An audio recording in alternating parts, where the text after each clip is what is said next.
سڵاوتان لێبێت بینەرانی زاری کرمانجی. هەندێک زانیاری لەسەر کارگەی ڕیسایکلینی سۆران دەخەینە ڕوو. هەندێک لە هاوڵاتیان لە ڕێگەی زاری کرمانجیەوە داوای بەدواداچوونیان کرد کە بۆچی تا ئێستا کارەکانی دەستپێکردنی کارگەی ڕیسایکلین دەستی پێ نەکردووە. وەکو زاری کرمانجی بەدواداچوونمان کرد، بەڵام بەر لەوەی هۆکارەکان بخەینە ڕوو ئەگەڕێینەوە بۆ مێژووی دانانی بەردی بناغەی ئەو کارگەیە.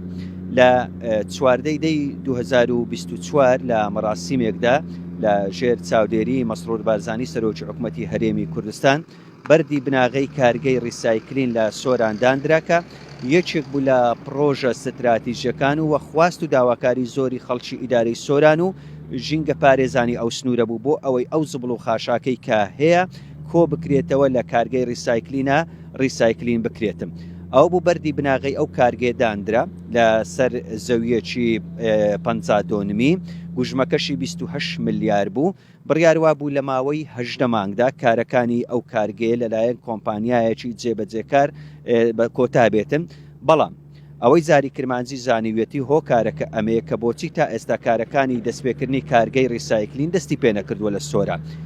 یەک لە هۆکارانە ئەوێت زەویەکە گۆڕاوە. ئەو زەویەی کە بەردی بناغی لەسەردانرا و بڕیاروا بوو کارگەی ڕیسایکلینی لەسەر دروست بکرێ، زەویەکە گۆڕاوە بۆ شوێنێکی تر هەر لە سنووری ناحیەی دیانە لە نزیک گوندی بادلیان زەویەکی تر تەرخان کراوە. هەندێک ڕێکاری یاسایی ماوە بۆ ئەوەی تەواو بکرێن و ئەو ڕێکارانە ئەوجا دروستکردنی کارگەی ڕیسایکلین دەست پێ بکە. لەسەر ئەوەش پرسیمان کە بۆچی ئەو زەویە پێشتر وەکو کارگەی ڕیسایکلین دانرا بوو لەوێ کارەکانی ئەو کارگەی جێبەجێ ناکرێت و دەست بە دروستکردنی ناکرێتن. زانیاریەکان ئەوە بوون کە ئەو زەویەی کە بۆ کارگەی ڕیسایکلین دابین کرابوو لە بارتر و گونجاوترە بۆ ئەوەی بکرێتە پرۆژەیەکی تر. هەرچەندە ئاماژیان بە دروستکردنی ئەو پرۆژێ نەکرد کە چ پرۆژەیەکە، بەڵام بەپێی زانیاریەکانی زاری کرمانجی پێدەچێت پرۆژەیەکی گەشتیاری بێ لەبەرەوەی زەویەکەی شوێنێکی لەبارە بۆ دروستکردنی پرۆژەیەکی گەشتیاری. ئەوەی تر بۆ کارگەی ڕیسایکلین کە دروست بکرێ چارەسەرە بۆ ئەو زبڵ و خاشاکەی کە لە سنووری ئیدارەی سربەخۆی سۆران کۆکرێتەوە. ئەم شوێنەی دوای من زبڵ و خاشاکی دوو قەزایە سۆران و ڕواندز دێتە ئێرە.